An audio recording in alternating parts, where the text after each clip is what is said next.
Aujourd'hui les copains, je vous propose une petite visite guidée des rues de Marseille de la part de ce jeune homme à bord de sa moto. C'est absolument merveilleux.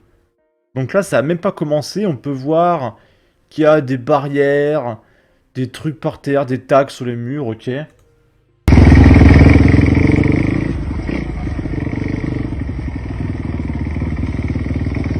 Alors ça, je pense que ce sont des barrages pour empêcher les voitures de circuler.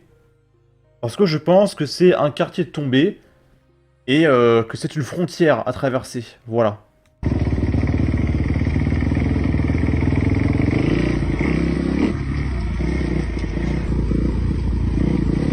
Pourtant, il y a des voitures qui sont garées, hein.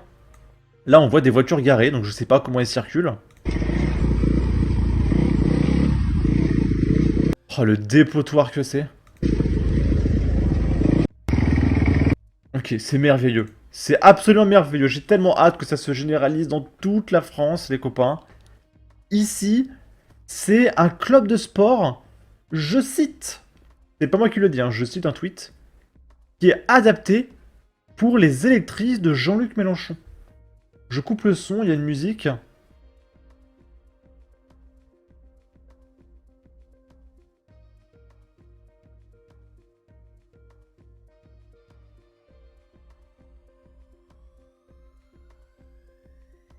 Je vous laisse faire vos propres constats, hein. Moi, je regarde avec fascination.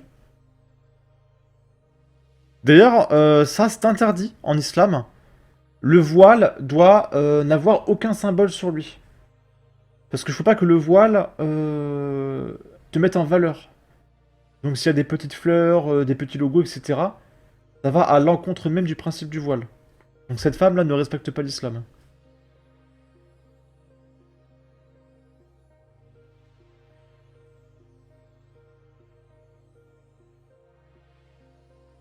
Je sais même pas si c'est un sketch ou pas en réalité.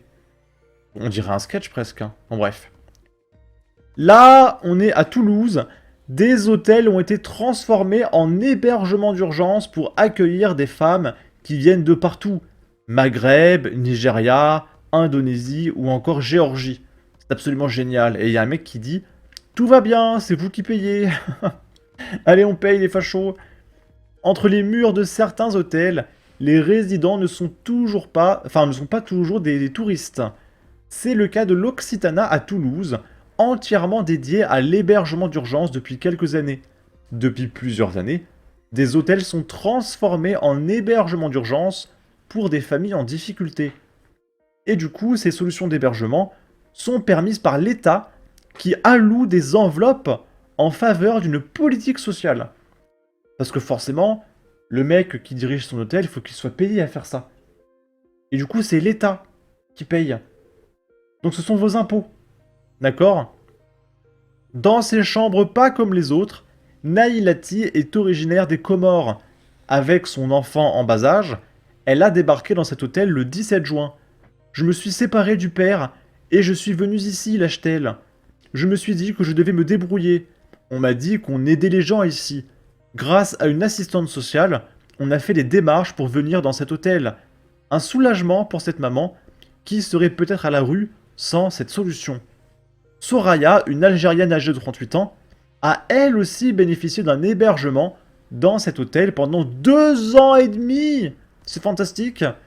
Je suis rentré en France et grâce au 115, le numéro d'urgence sociale, alors c'est bizarre, je connaissais pas, j'ai eu cet hébergement avec mon enfant, raconte-t-elle, qui loge désormais dans un appartement hôtel ailleurs. Ici, c'est bien, car c'est comme une famille. On aide les autres et on partage tout. Alors non, c'est nous qui partageons avec vous notre argent. Vous, vous partagez rien, hein.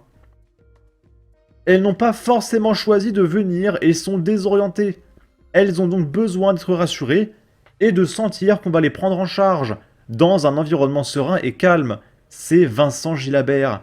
Il organise notamment des sorties plage et cinéma, des films aux enfants ou des ateliers lecture. Tout ça payé par vos impôts. Pour toutes ces femmes, ces solutions d'hébergement d'urgence sont temporaires et chacune espère un jour disposer un jour de son propre logement, ce qui est normal. Ok. Là, c'est un jeune auto-entrepreneur français, voilà, qui fait son petit business. On va regarder ce qu'il fait. Donc, il y a des flèches avec les tarifs de ces produits qu'il vend, que je ne peux pas dire sur YouTube, mais on peut voir que, voilà, 60 euros, 10 euros, 30 euros, 50 euros. On peut voir qu'il lui manque des dents. Il a l'air très intelligent, ce monsieur. Je pense que d'ici 10-15 ans, il sera aux côtés d'Elon Musk, d'accord?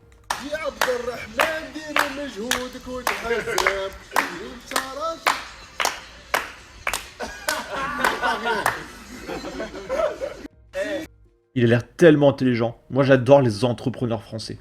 Et en plus, il est même pas taxé. Donc il est malin, d'accord? Il travaille au black. Ici, on est dans le Creusot, dans le 71. Règlement de compte entre migrants afghans au parc de la Verrerie. J'ai croisé 3 hommes qui repartaient en courant. Je me suis dit qu'il devait y avoir quelque chose de pas normal. Et effectivement, quand je suis arrivé vers les jeux, il y avait une personne à terre.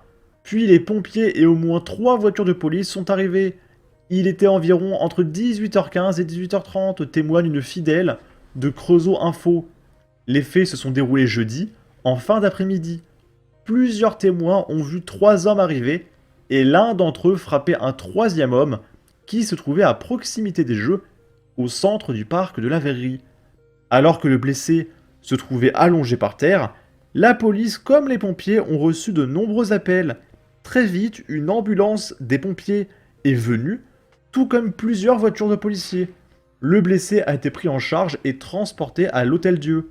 Selon les informations portées à la connaissance de Creusot Info, la victime a d'abord refusé de donner son identité.